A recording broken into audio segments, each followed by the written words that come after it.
ఒక లేత నాటానపకాయ తీసుకుని కాయంతా బెజ్జలు పెట్టి పెద్ద పెద్ద ముక్కలు కోసి అల్లం వెల్లుల్లి పేస్ట్ గరం మసాలా వేసి ఇగురు కూర వండుదాం. ఇది బాగా పాతకాలం వంట, ఎప్పుడుదో.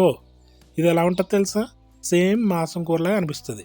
నిజంగా చపాతీ అన్నంలోకి అద్దరిపోద్ది అనమాట. నాటు ఆనపకాయకి హైబ్రిడ్ కాయకి చాలా తేడా ఉంటుంది. ఒక్కసారి ట్రై చేయండి దొరికితే కనుక. ఇది ఇప్పుడే కోసుకొచ్చాను, చూసారా? మీడియం సైజు, బాగా లేతకాయ అనమాట. నూగుంది కదా పైన, చాలా బాగుంటుంది. చెక్కు తీయం దీనికి. మీ దగ్గర అట్లకాడ ఓస కానీ లేదా ఇలాంటి ఊచగానే ఉందనుకో, దాన్ని పెట్టి కాయ మొత్తం బెజ్జలు పెట్టుకోవాలి. ఒక ఇంచు తేడాతోటి పెట్టుకోవాలన్నమాట. మరీ దగ్గరికి పెట్టామంటే ముక్కలు కోసేటప్పుడు పేస్ట్ లాగా అయిపోతుంది, చిదిగిపోతుంది. అందుకని కొంచెం దూరంగానే పెట్టాలి.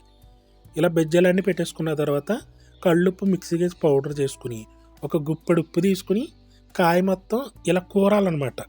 ఇలా చేస్తే ఏమవుతుందంటే ముక్క ఉడికిపోయిన తర్వాత చాలా సాఫ్ట్గా మటన్ ముక్కలు కానీ భలే ఉంటుంది, చాలా టేస్ట్గా ఉంటుంది.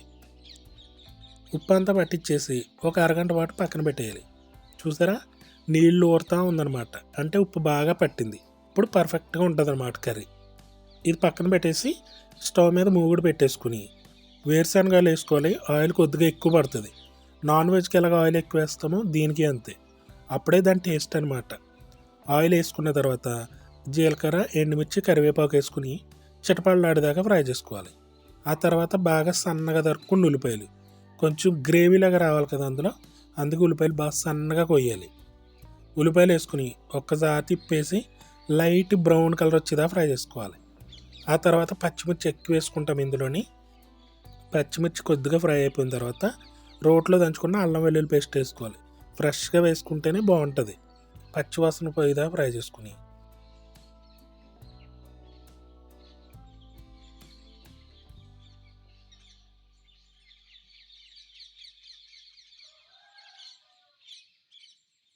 ఇప్పుడు మీడియం సైజ్ కట్ చేసుకున్న ఆనపకాయ ముక్కలు వేసుకోవాలి. మరీ పెద్దగా కట్ చేయకూడదు, మరీ చిన్నగా కట్ చేసుకోకూడదు. ఇలా కట్ చేసుకుంటే కరెక్ట్గా ఉంటుంది అన్నమాట కూర. ముక్కలు వేసుకుని ఒక్కసారి తిప్పేసి మూత పెట్టి 10 నిమిషాలు సిమ్లో పెట్టి ఉడికించాలి. ఈలోపు ఇందులో ఉన్న వాటర్ అంతా రిలీజ్ అవుతూ ఉంటుంది.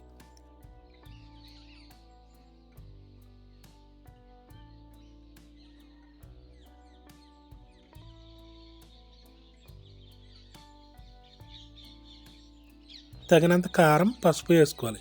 ఈ కారాలు పసుపులు కూడా మనం ఇంట్లో ఆడించుకున్న అయితే టేస్ట్గా ఉంటాయి. ఇవి వేసుకుని ఒక్కసారి తిప్పేసి వాటర్ ఎక్కడే యాడ్ చేయము.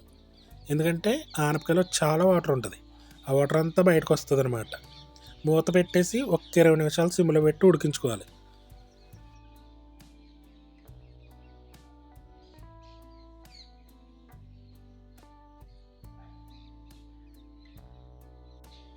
చూసారా, 80% ముక్క ఉడికిపోయింది. కూర అంతా ఒకసారి తిప్పేసి గరం మసాలా, కొత్తిమీర వేసుకుందాం.